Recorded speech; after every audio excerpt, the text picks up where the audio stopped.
May extra day ka sa iyong bakasyon sa Siquijor and you just want to explore hidden at malalayong white sand beaches sa isla. Kung ano-ano mga ito, tara, pag-usapan natin yan. Mayong adlaw, this is J. Perpetual Kid at tara, let's explore Siquijor. First stop ang Monkey Beach sa Barangay Liloan, Maria, Siquijor.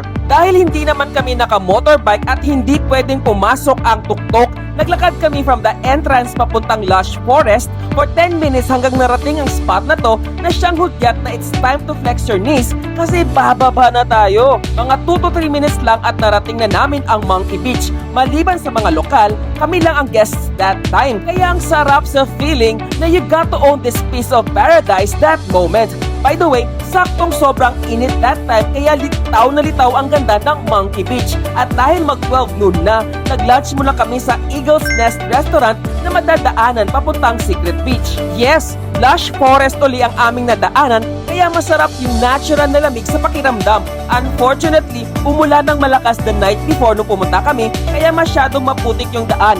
Hence, we decided na maglakad uli for a few minutes hanggang marating ang entrance na same ng design doon sa Monkey Beach. Let's appreciate the view from the top bago nasabak uli ang mga tuhod pababa patungong Secret Beach.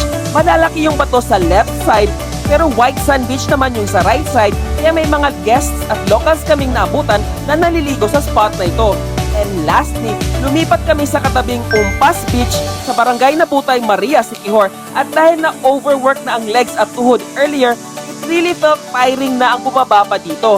But since andyan na nga, go na lang hanggang marating ang beach. Among the three, mas peaceful yung dagat dito that day. Wala ngang waves kundi ripples lang ang nakikita sa dagat. Anyhow, ang Umpas Beach ay isa sa mga beaches na makikita nyo if nakatayo kayo doon sa cliff diving spot sa May Salagong Beach. Actually, marami pang white sand beaches sa isla na hindi kasama sa normal Siquijor tours.